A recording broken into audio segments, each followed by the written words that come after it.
तर तुम्ही लेबर म्हणून सुरुवात केलेली, लेबर लेबर म्हणून सुरुवात करून आज एक स्वतःची कंपनी, स्वतःचं ऑफिस मुंबई सारख्या ठिकाणी सुरू करणं. जो टाइम मिळायचा 2 ते 4 वाजेपर्यंत आम्ही डिलिव्हरी बॉय म्हणून काम केलं. जे 2 तास मिळले त्याच्यामध्ये 2 तास कशाला आपण वाया घालवायचं. जेव्हा तुमचे वडील वारले तेव्हा तुम्ही त्यांचे ग्राफिक्स बनवलेले. मी ग्राफिक डिझायनर होण्याचा जर पहिला हेतू असेल तर ते माझे वडील.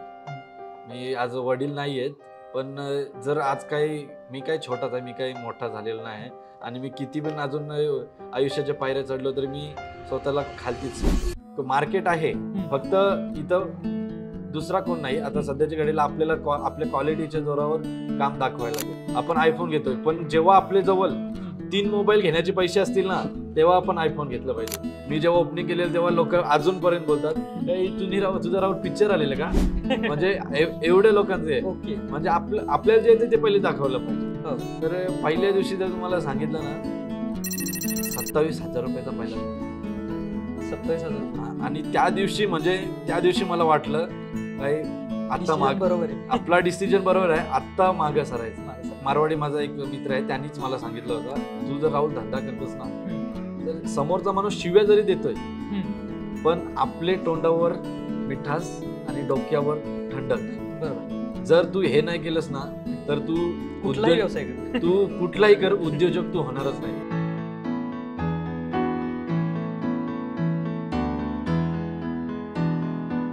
नमस्कार मित्रांनो, स्वागत आहे तुमचं बिझनेसवाला साईराजमध्ये. तर आज इथं तुम्हाला दिसतंय सगळा माहोल आजचा सगळा वेगळा आहे. आपल्या समोर इथं 21 वर्षाचा एक युवक बसलाय ज्याचं नाव आहे राहुल प्रधान. आता हे इथं काय आहेत ते तुम्ही एक स्पेसिफिक सगळे इंट्रोच्या पार्टमध्ये बघितलंय, पण त्याचा ओव्हरऑल जो प्रवास आहे राहुल सरांचा आणि महाराष्ट्र ॲडव्हर्टायझिंगचा तर तो खूप इंटरेस्टिंग आहे आणि प्रत्येक युवकानं बघावा असा हा प्रवास आहे.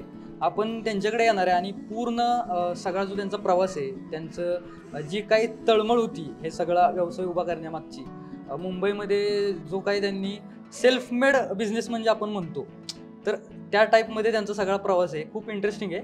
आपण त्यांच्याकडे येऊयात आणि जाणून घेऊयात की एकंदरीत कसा त्यांचा प्रवास झालाय. तर सगळ्यात पहिलं स्वागत आहे सर तुमचं बिझनेसवाला साईराजमध्ये. प्रथमतः मला तर अजूनपर्यंत विश्वास बसत नाही काय मी खेडेगावातला व्यक्ती आज मी तुमच्या समोर पॉडकास्ट देतोय. मला तर अजून वाटत नाही. म्हणजे आम्ही शेवटी खेडेगावातली गावठी माणसं आणि शेतातच कामा करून आमचे दिवस गेले आणि खूप म्हणजे कष्ट केले. पण प्रथमतः तुमचं खूप खूप धन्यवाद देतो का आज मला एक संधी दिली तुम्ही ही पॉडकास्ट देण्याची आणि आपण पुढे बघू. तुम्ही सरांचं आता एवढं सर बोलतायत जे तर हे ॲक्च्युली नेचर असतं मराठी माणसाचं, गावाकडच्या माणसाचं, की गावाकडून येऊन एवढं सगळं करण्यामागची जी प्रोसेस असते. म्हणजे बऱ्याच लोकांना असं वाटतं की मी हा व्यवसाय केला आहे, छोटा आणि मोठा ह्या ज्या 2 गोष्टी आहेत तर हे कम्पॅरिझनच होऊ शकत नाही. मला तरी पर्सनली असं वाटतं की जेव्हा एक गावाकडून सेल्फ मेड व्यावसायिक असतो तर त्यानं कधीच असा विचार करू नये की माझा व्यवसाय छोटा आहे, मोठा आहे किंवा माझ्या पुढं ही लोक आहेत. कारण प्रत्येकाची स्टोरी असती आणि त्या पातळीवर प्रत्येकाचा संघर्ष असतो आणि तो ऐकण्यासारखा असतो. ही महत्वाची गोष्ट आहे. तुम्हाला पण जर इथं टेबलवर ह्या समोर बसायचं तर नक्की आमच्या टीमला संपर्क करा, इंस्टाग्रामवर आम्हाला कळवा.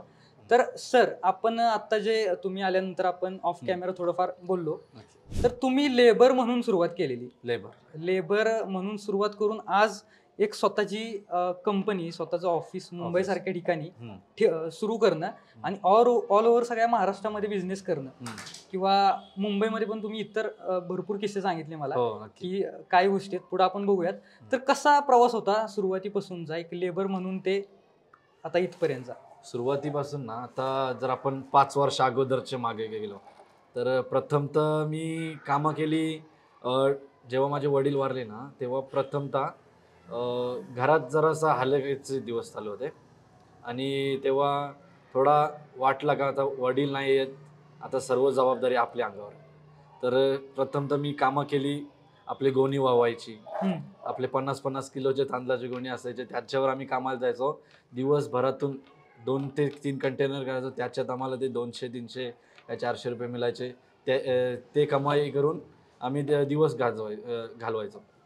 त्याच्यानंतर थोडीशी माझी अवस्था घरातील काहीतरी कंडिशन्स होत्या, त्याच्यामुळे मी मावशीकडे गेलो. आणि मावशीकडे जाऊन नंतर तिथे दादाचाच व्यवसाय चालू होता, ज्वेलर्सचा. दादांचा मशीनचा पण धंदा आहे, तिथे त्यांना हातभार लावायचो. सकाळीचा जर तुम्हाला मी माझा दिनचर्या सांगितली तर तुम्हाला थक्क वाटेल. सकाळी 4ला उठायचो. 4ला उठून दादाची साईट असायची तिथे, गाड्या धुवायला जातो कार वॉशच्या गाड्या धुवायचो. दररोजच्या 2 तासात मी 60 ते 65 गाड्या धुवायचो. ते काम झालं लगेच 2 तासात थोड्या वेळात घरी जायचो, आंघोळ विंघोळ करून फ्रेश व्हायचो. जरासा काय नाश्ता वगैरे काय केला तर तो करून दादाचे दुधाचा पण व्यवसाय होता. दुधाचा व्यवसाय करून मी जेवढी तिथे बिल्डिंगी होत्या किंवा गावात काय दूध विक्री असेल तिथे मी दूध पोचवायला जायचो, दुधाची डिलिव्हरी करायचो. दुधाची डिलिव्हरी झाली आणि त्याच्यानंतर दादाचा ज्वेलर्स व्यवसाय तुम्हाला सांगितलं, तिथं ज्वेलर्समध्ये 4 तास मी काम करत असत. काही कस्टमर असतील त्यांना हँडल करायचं. म्हणजे आपल्याला व्यावसायिक जर मी आता झालेलो आहे तर 5 वर्ष अगोदर खूप काही मेहनत केलेली आहे. मल्टिपल जॉब्स म्हणजे खूप सारे अनेक जॉब केलेले आहेत. तो करायचो आणि नंतर मग दुपारचा वेळ जेवण करून झाल्याच्या नंतर कधी एक जो टाइम मिळायचा 2 ते 4 वाजेपर्यंत, कधी एक मी म्हणजे ज्वेलर्स टाकल्याच्या 6-7 महिन्यानंतर मी डिलिव्हरी बॉय म्हणून काम केलंय. जे 2 तासात मिळले त्याच्यामुळे 2 तासवर कशाला आपण वाया घालवायचे, त्याच्यात पण काहीतरी आपल्याला इन्कम सोर्स झाला पाहिजे. त्याच्यात मला ते डिलिव्हरीचे जे काही 200, 250, 300 रुपये मिळायचे तेव्हा मी माझ्या काही कपडे बोला किंवा म्हणजे काही स्वतःवरचा खर्च ते त्याच्यात मी भागवायचो. तो झाल्याच्या नंतर वापस आपल्या ज्वेलर्स मध्ये जायचो. दादाचा हरिओम ज्वेलर्स म्हणून शॉप होता आणि तिथे झाल्याच्या नंतर सगळा अख्खा दिवसाचं काम झाल्याच्या नंतर मी घरी यायचो. आणि मध्यंतरी कालात तर एवढं म्हणजे कामाचंच म्हणजे आवड झाली का, म्हणजे आता जर काम नाही केलं तर आपल्याला पैसे मिळणार, तर थोडेफार पैसे आपल्याला मिळण्यासाठी मी मग रात्री पण कधी एक जेवण झाल्याच्या नंतर रात्री पण आम्ही डिलिव्हरीचे कामं केलेली आहेत. त्याचे कदाचित जर दादाचं काम काही थांबलं असेल तर दूध विकलेले आहेत. म्हणजे असा बराच काल आपला अख्खा दिवसाचा हा 24/7 असं काम केलेलं आहे. पूर्ण संघर्ष. तुमचं म्हणजे आता जे तुमचं काम आहे, आता जी तुमची कंपनी महाराष्ट्र ऍडव्हर्टायझिंग, तर त्याच्यामध्ये बऱ्यापैकी तुम्ही बॅनर प्रिंटिंग वगैरे ह्या सगळ्या गोष्टी करता, बिल्स बुक वगैरे असतात ह्या सगळ्या गोष्टी करता. पण इथं येण्याच्या आधी, ह्या फील्डमध्ये येण्याच्या आधी जेव्हा तुमचे वडील वारले तेव्हा तुम्ही त्यांचे ग्राफिक्स बनवलेले, ती एक स्टोरी होती. माझी जर आता तुम्हाला सांगतो, जर खरी सुरुवात बॅनरची जर तुम्ही बघायला गेली, मी ग्राफिक डिझायनर होण्याचा जर पहिला हेतू असेल तर ते माझे वडील. मी आज वडील नाही आहेत, पण जर आज मी काही छोटाच आहे, मी काही मोठा झालेला नाही. आणि मी किती पण अजून आयुष्याच्या पायऱ्या चढलो तरी मी स्वतःला खालतीच समजेल. माझे जेव्हा वडील वारले ना तेव्हा म्हणजे खूप काय शेवटी आतमध्ये दर्द आहे आपले. मग तो दर्द मी एक व्हिडिओच्या मार्फत बाहेर काढला. व्हिडिओ बरं एक असं आता सर्वजण बनवतात, सर्वजण म्हणजे माझ्या एरियात तरी कोणच नव्हतं त्यावेळी. म्हणजे एक युट्यूबला बघूनच ते आपण सर्व व्हिडिओ वगैरे पप्पांची बनवली. त्याच्यानंतर एक वडिलांचा एक बॅनर बनवला मेसिओचा. तो माझा आयुष्याचा पहिला बॅनर असेल. आणि मग तसंच हळू आपण बॅनर बनवत गेलो आणि गावाचे लोकांनी प्रतिसाद दिला. काही मस्त राहुल चांगला तू हे करतस, बॅनर बनवतस, माझा पण बनव. असं बनत आपली ती रोलिंग सुरू झाली बॅनरची. बरोबर, सुरुवात तुमची तिथनच झाली. वडिलांची मुलं आमची. म्हणजे वडील गेल्यानंतर तुम्ही जो संघर्ष केला, तर वडील असताना पण त्यांचा हात असतो नक्की, पण वडील गेल्यानंतर पण त्यांचा कायम हात राहिलाय. नक्की. मला तर अजून वाटतं की वडिलांचा आशीर्वाद माझ्या पाठीशी आहे, म्हणून मी आज जे काय ते वडिलांचेच मुलं आहे. बरोबर. तुम्ही संघर्ष खूप केलाय. म्हणजे सुरुवातीच्या काळात तुम्ही लेबर म्हणून काम केलं, आता सगळ्यांनी ऐकलं सगळ्या गोष्टी. आता ऍक्च्युली सांगताना तुम्ही खूप कमी गोष्टी सांगितल्या, थोडक्यात सांगितलंय. पण हे सगळं करणं, हे जेव्हा प्रोसेसमध्ये माणूस असतो ते खूप कठीण गोष्टी असतात सगळ्या. आता तुम्ही तुमच्या तेव्हापासून डोक्यात आलं की महाराष्ट्र ऍडव्हर्टायझिंग किंवा ह्या क्षेत्रात काहीतरी करू शकतो आपण, कुठनं तरी आपल्याला रिस्पॉन्स येतोय. त्यानंतर तुम्ही ग्राफिक डिझायनिंगचा काहीतरी कोर्स वगैरे केला, काय ती स्टोरी होती? आता तुम्हाला सांगतो, जेव्हा मी दादाचीच कामाला होतो ना, तिथे मी काही मावशीकडे ना 2-2.5 वर्ष होतो तिथे राहायला. तिथेच सर्व कामं केली. 2 वर्ष ते कामच चालू होते. तर कधी एक घरी यायचो ना गावात आमच्या, तर गावात आल्यावर मित्र सर्व बोलायचे, मित्र गावातले दोघे तिथे आहेत दादा, त्यांनी ते सांगायचे, अरे राहुल बोलतो बॅनर बोलतो सगळ्यांचं बनवतं, पैसे घ्यायचं त्याचं, यो पण एक व्यवसायच आहे, चांगला आहे. मी एक टाइमपास म्हणून तेव्हा काम करायचो. काय तेवढं म्हणजे आपल्या काही अर्निंगसाठी तर काहीच नव्हतं.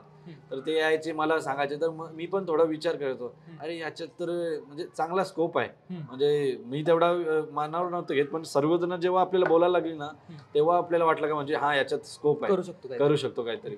तर मग दादाला मी एक दिवशी असंच भेटलो, रात्री तो आलेला, तो काही जास्त हे नसते पॉलिटिक्स मध्ये असल्यामुळे त्याला काही वेळ नसते. तर मी त्याला बोललो, दादा बरं माझी अशी इच्छा आहे की बरं आता थोडासा काहीतरी मूव्ह ऑन झाला पाहिजे, तर काहीतरी आता तुझा धंदा आपण केलेला आहे मोठा, आता काहीतरी आपला स्वतःचा तरी केलाच पाहिजे. दादाला मी बोललो, दादा बरं मला म्हणजे असा विचार आहे का बरं काहीतरी कोर्स केला पाहिजे ग्राफिक डिझाईनचा. तर मी एक ओळखून होतो तेव्हा, मी सयाजी डिझाईन चाकणमध्येच, पुण्यामध्ये चाकणला सयाजी डिझाईन्स म्हणून ते सर्व त्यांचे डिझाईन बघलेले. तर त्यांनी मग आपल्याला कॉन्टॅक्ट करून त्यांच्याशी मी तिथे कोर्सला, तिथे 5 महिने कोर्सला होतो. तेव्हा कोर्स केल्याच्या नंतर कोर्सचं सर्टिफिकेट मिळाल्याच्या नंतर मी वापस इथे आलो. ओके. तुम्ही ग्राफिक डिझायनिंग झाल्यानंतर जॉब पण केला बऱ्याच ठिकाणी. जॉब केला. काय स्टोरी होती त्याच्यामध्ये? आता त्यात अनुभव पण बरेच आले तुम्हाला. बरेच ती किस्से आहेत त्याच्यामध्ये. व्यवसायाची खरी सुरुवात तिथूनच तिथून झाली. झाली. आता किती मी ऑक्टोबर 2022 आणि मी जेव्हा आलो ना तिथे, बरं थोडासा आता जॉब वगैरे शोधायला लागला. आता आपल्याजवळ डिग्री आहे आणि सर्व म्हणजे डिझाईन क्षेत्रातला जो चाकणचा अनुभव होता तो आता सध्याच्या घडीला पूर्णपणे फिटेड झालेला. तर मी तिथे आलो आणि जरा आमच्या एरियातील जेवढे बॅनरचे दुकान आहेत तिथे सर्व मी फिरलो. बरं कुठे आपल्याला जॉब भेटे बघूया. तर आमच्या इथे उलवानोड म्हणून एक परिसर आहे, तिथे आर्यनराज डिजिटल, इथे मी माझे जे सर आहेत सचिन मोरे, त्यांना मी पहिल्यांदा भेटलो. माझ्या मित्राचे मुला ओंकार म्हणून आहे, त्यांनी आपल्याला भेट करून दिले का असं इथे बॅनरचं दुकान आहे, आपण तिथे भेटूया. तर मी तिथे भेटलो त्यांना आणि बरं आपल्याला बरं मी डिझाईनवर अशी बनवली आहे आणि मी माझ्या डिझाईनचा सर्व स्लॉट त्यांना दाखवला. बरं आपल्याला डिझाईन बरोबर चांगले बनवत आहेत, तुम्ही मला जॉबवर घ्याल का? तर त्यांनी जॉबवर घ्यायला बोलले, पण विषय काय आहे तेव्हा जास्त त्यांचा ऑलरेडी ग्राफिक डिझायनर होता, पण आमच्या एरियामध्ये जास्त ग्राफिक डिझायनरला महत्व नाही, म्हणजे जास्त स्कोपच नाही, एरियात कुठंच नव्हता. तर त्यांनी बोलले काय बोलतो मी तुला ठेवील, पण मी जास्त पगार काय देणार नाही. त्यांनी मला 6,000 रुपये मान्य केले, 2-3 वर्ष अगोदरची मान्य केले. 6,000 रुपयेसाठी मी आमच्या गावापासून ते उलवानोड काहीतरी 16 किलोमीटर आहे, मी तिथून बसला जायचो. सकाळी 9ला बसला जायचो आणि रात्री मग 9-10 वाजायचे. मग तेव्हा दररोजचा तो प्रवास माझा बसचा, कधी एक टॅक्सी किंवा रिक्षा असेल तसा आपला दररोजचा प्रवास होता. आणि तिथे म्हणजे डिझाईन क्षेत्रात उतरलो प्रॉपर आणि तिथचे जे कस्टमर होते ते हँडलिंग करायला शिकलो प्रॉपर सर्व. कोण कस्टमर आलाय, काय बोलतोय, त्याला डिमांड काय आहे, समोरच्याला काय पाहिजे, ती गोष्ट आपण जर शिकलो असेल तर तिथे तो जो 6-7 महिन्याचा जो पिरियड होता ना, ते कामाचे मला बहुतेक जाण झाली का म्हणजे कस्टमरशी असं बोलायचं, कसं बोलायचं, नाहीतर गरज काय, नक्की समोरच्याला काय पाहिजे ते मला आता समजेल, याला काय पाहिजे, याची मेंटॅलिटी काय आहे ते आपल्याला समजेल. बरोबर. तिथं ते सगळ्या गोष्टी आल्या. मूळ तुम्ही ऍडव्हर्टायझिंग क्षेत्रात आधी नव्हताच, तुम्ही जॉबच केला सुरुवातीला. मग त्याच्यानंतर तुम्हाला कधी असं वाटलं की महाराष्ट्र ऍडव्हर्टायझिंग सुरू करावं किंवा अशा पद्धतीनं काहीतरी आपण करू शकतो, किंवा ते भांडवल कुठून आलं, कशी सुरुवात झाली? मी काहीतरी साधारणतः 6 महिने काम केला तिथे आणि लगेच मग बरं आता काहीतरी स्वतःचं काहीतरी करायलाच पाहिजे. तर स्वतःचं करण्यासाठी फायनान्स तर तेवढा नव्हता, कारण पेमेंट तर 6,000 रुपये आणि त्याच्यात डिझाईनचे पण आपल्याला पैसे नव्हते मिळत, कारण ते सर्व म्हणजे सरांच्याच खात्यात जायचे.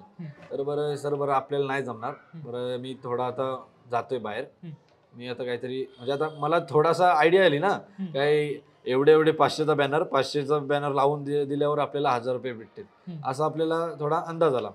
तर मी सर्व केलं आणि बरं आता निघतोय. तर निघालो आणि बरं स्वतःच आता काहीतरी करतो. तेव्हा मी आमच्या गावावरनं वाशी म्हणजे काहीतरी 20-25 किलोमीटरचा लांब रस्ता आहे, मी तिथे बॅनर छापायला जायचो. बॅनर तिथून छापून आणल्यावर इकडे आणायचो, इकडच्या पट्ट्या बिट्ट्या काही असतील तर माल मटेरियल घ्यायचो आणि समोरच्याला मग कोणते कस्टमर असतील तिथून आपल्याला माल मटेरियल भेटून मग तसं आपण काम करायचं तेव्हा. आणि तेव्हा माझा मावशीचा मुलगा अजय गावण म्हणून त्यांनी मला म्हणजे 6-7 महिने झाले मी धंदा चालू होता आपला चांगला, म्हणजे बसून फक्त प्रोफेशनली नाही, फक्त एक कॉलवर का राहुल हे बॅनर लावायचे तुला जमेल का, तर आपला म्हणजे 6 महिन्यात मी म्हणजे माझ्या एरियामध्ये तरी कॉन्टॅक्ट केलेला बराच कॉन्टॅक्ट केलेला. तर त्यांनी अजय गावणनी मला आपली थोडीशी मदत दिली, मावशीचाच मुलगा आहे, आणि मग माझी थोडीशी काही सेव्हिंग होती ती सेव्हिंग करून बरं आपल्याला प्रॉपर ऑफिस खोलायलाच लागेल. मग मित्र वगैरे आहेत त्यांना मदत घेऊन त्यांची आपण प्रॉपर पहिले ऑफिस ओपन केला. माझ्या इन्व्हेस्टमेंट होती तेव्हा? साधारणतः 2-2.5 लाखाची इन्व्हेस्टमेंट केली होती पहिली. आणि सगळी इन्व्हेस्टमेंट एवढी रिस्क घेऊन आपल्याला त्याच्यामध्ये टाकायची? हा.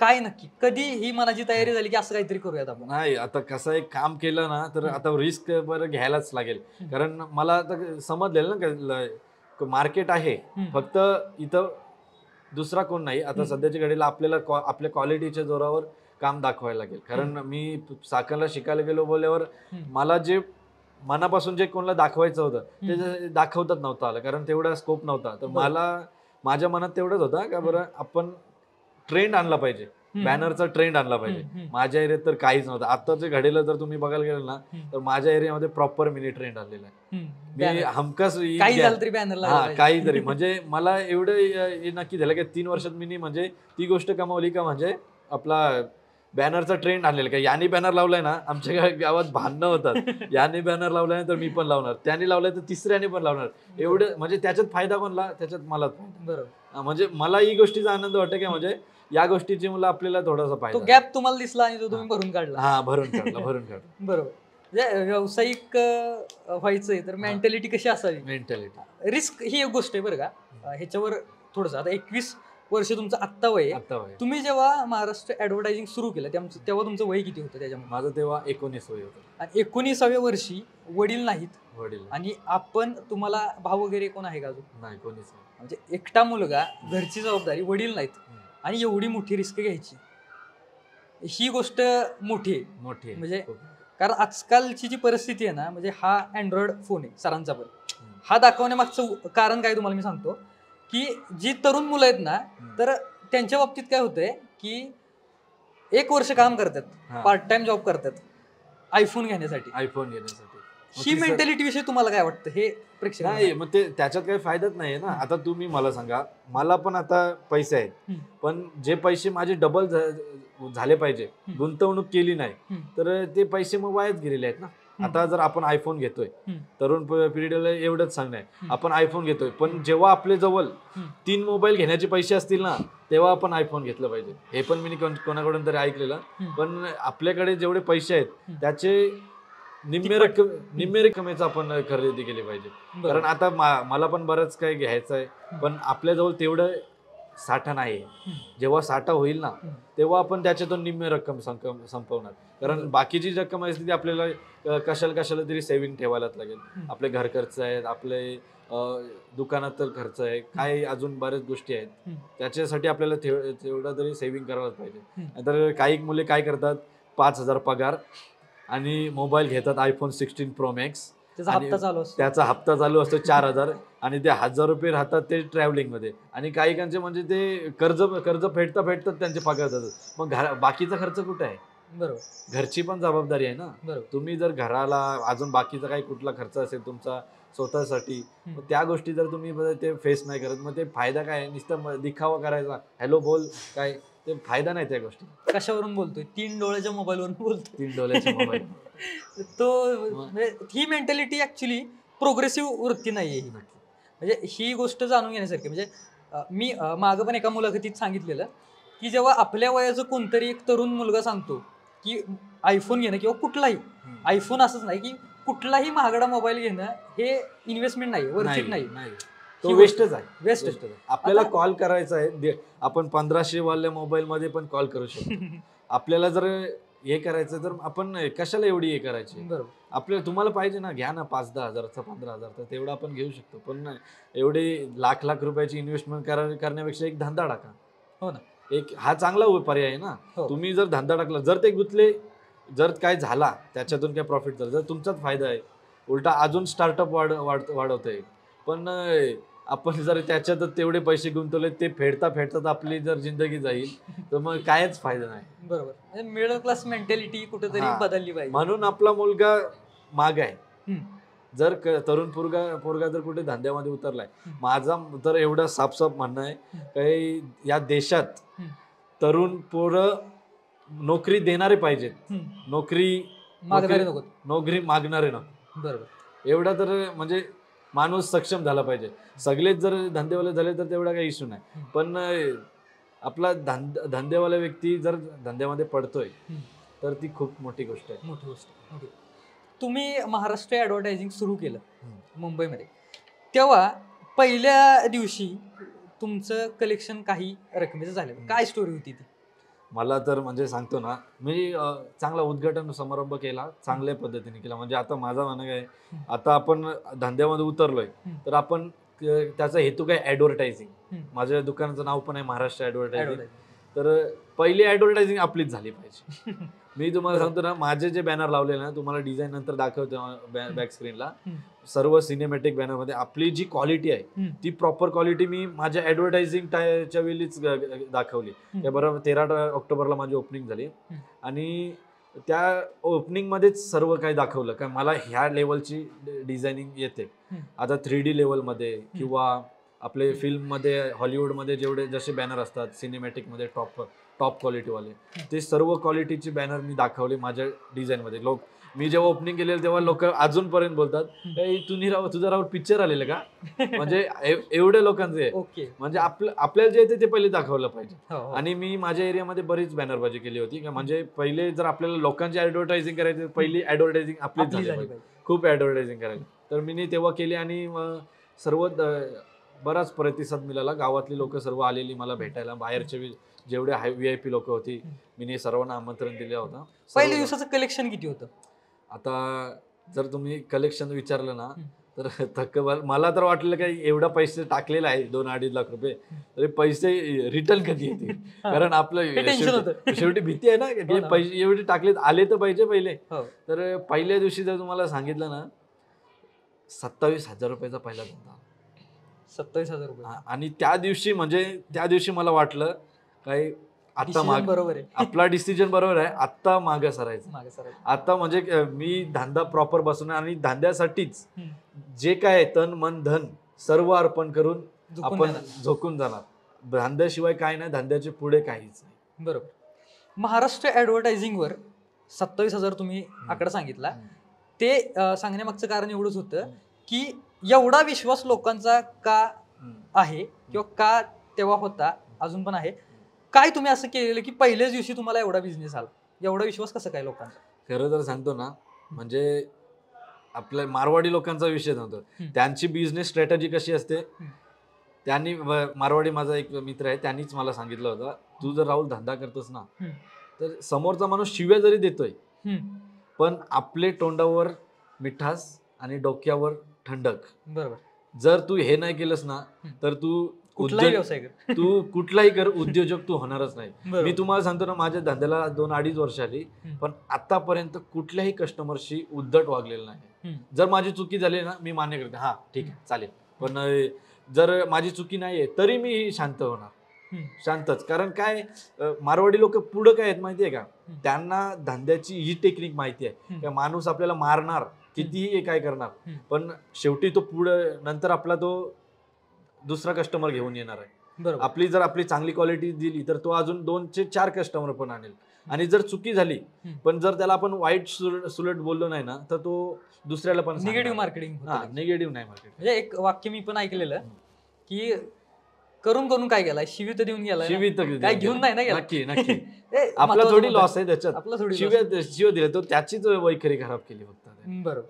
आता महाराष्ट्र ॲडव्हर्टायझिंग ही जी तुमची फर्म आहे, तर त्याला घेऊन भविष्यातले काय तुमचे प्लॅन्स आहेत? आता भविष्यात तुम्हाला सांगतो ना, मला तर अजून स्टार्टअप करायचं आहे, अजून म्हणजे बरेच आपले शाखा ओपन करायचे. आता माझ्या एरियामध्ये मी टाकलेलं आहे, अजून माझ्या एरियामध्ये पनवेल तालुका आहे, उलवेनोड आहे, बेलापूर आहे, नवी मुंबईमध्ये म्हणजे असं बरेच मला 4-5 तरी मला माझ्या ब्रँचेस चालू करायचे. पुढच्या 10 वर्षात तरी आपल्या ब्रँचेस झाल्या पाहिजे. कारण आपण जी क्वालिटी देतोय ना ती क्वालिटी सध्याच्या घडीला माझ्या एरियात तरी कोणीच देत नाही. मी तुम्हाला सांगतो माझ्या 50 किलोमीटरच्या एरियामध्ये जर चांगली क्वालिटी आणि बेस्ट सर्व्हिस जर देत असेल, मी हमखास बोलतोय. कारण हे शब्द मी नाही बोलत, माझे कस्टमर बोलतात. कारण आपण या गोष्टीसाठी खूप काय केलेलं आहे. डिझाईन माझी चांगली आहे आणि जर एवढा पण आपण क्वालिटी देतोय की जर काही चुकी झाली तर आपण भरून पण देणार. एवढा तर माणसांनी हे दिला पाहिजे. आणि मी केलेलं पण आहे, बऱ्याच गोष्टी केलेल्या आहेत. काही दादा काही चुकी झाली असेल तुला वापस बॅनर दुसरा देतोय, तेवढा तर आपण नक्की केलेलं आहे. आणि याच्या पुढे पण चांगलाच सर्व्हिस देणार आहोत. बरोबर. म्हणजे मी पुढे पण माझा प्रश्न होता की तुमच्या यशामागचं काय नक्की रहस्य. पण हे सगळे जे मुद्दे तुम्ही जे सांगितले की कशा पद्धतीनं तुमचं काम चालतंय किंवा त्याचं जे एक स्ट्रक्चर म्हणतो कामाचं किंवा जबाबदारी घेणं म्हणतो, कस्टमर हँडल करणं म्हणतो, तर ह्या सगळ्या गोष्टी जमेज आहेत तुमच्या व्यवसायात किंवा तुमच्या बाबतीत.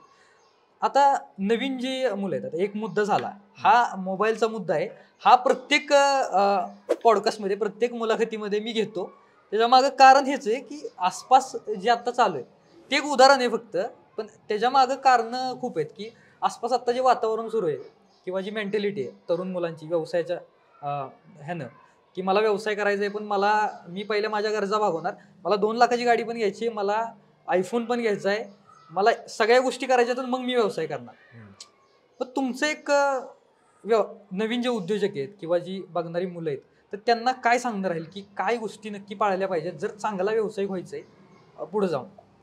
प्रथम तर तुम्हाला सांगतो, मी सल्ला देणे इतका काही मोठा नाहीये. मी पण एक छोटाच व्यावसायिक आहे.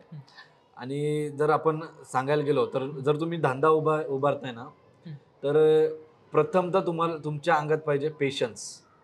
काय आता सध्याच्या घडीला कसा विषय होते, माणसाने भाजीचा दुकान टाकलाय तर त्याला आजच्या जर 20,000 धंदा पाहिजे तर तेवढा पॉसिबल नाहीये. त्याच्यासाठी आता तुम्हाला सांगतो, कस्टमर आणि व्यावसायिक याच्यातला जर मेन ब्रिज असेल ना कुठला तर तो आहे मार्केटिंग. जर मार्केटिंग नाही तर तुमच्याजवळ कस्टमर येणार नाही. आणि जर कस्टमरनी धंद्यात जर वेळ नाही घालवला, आता मी तुम्हाला सांगतो माझ्या दुकानाला 2.5 वर्ष आली, पण आतापर्यंत 365 दिवस 24/7 म्हणजे तुम्ही बघायला गेलेत ना, दिवसातून एकही महिन्यातून एकही दिवस आपला बंद नसतो. आतापर्यंत दुकान बंद नाहीये अजून. मी 2.5 वर्षातून मी आतापर्यंत दुकान चालूच आहे आपलं. आतापर्यंत आपलं काही झालेलं नाही माझं सकाळी. आणि आपला मेन म्हणजे ना व्यावसायिकाने एवढंच सांगतो, टायमिंग टू टायमिंग. आता मी माझं दुकान परफेक्ट 10ला ओपन होते. रात्रीचं तुम्हाला सांगतो, रात्री मला 2 वाजतात, 3 वाजतात, 4 पण वाजतात कधी. पोरगा आहे माझ्या कामाला. आणि तुम्ही एक टायमिंग सेट केला ना का आता भाजीचं दुकान टाकलंय, सकाळी 10ला ओपन केलंय, रात्रीचे 9 वाजता बंद केलंय, तुमचे ते टायमिंग नुसार कस्टमर येईल. काही यो 9 वाजेपर्यंत आहे, काय टेन्शन नाही, नंतर आलास तरी बोलू तुला भाजी मिळेल. फक्त तू लगेच बोलशील नाही रे 12ला दुकान उघडणार, 6ला बंद करतो, मग कस्टमर येणारच नाही. कारण त्याला माहिती अरे यो सकाळी नसते, रात्री नसते. कारण बरेच जण नोकरी वर्गाचे माणसं असतात, त्यांना सकाळी वेळ भेटतो किंवा रात्री वेळ भेटतो. ते त्या पिरियडमध्ये काम, काही त्यांची वस्तू आहे, काय भाजी असेल, काय सर्व काय असेल ते त्या टायमिंगला घेऊन येतात. आणि दुसरा विषय आला, जर तुम्ही धंदा करताय ना तर तुम्ही त्या धंद्यावर तुम्ही बसणं गरजेचं आहे. कारण स्वतः गरजेचं. आता तुम्हाला सांगतो ना, मी माझ्या दुकानात आहे पण मी असं कधीच समजणार की मी शेठ आहे. तुम्हाला कालची गोष्ट सांगतो, कालची लाईव्ह गोष्ट.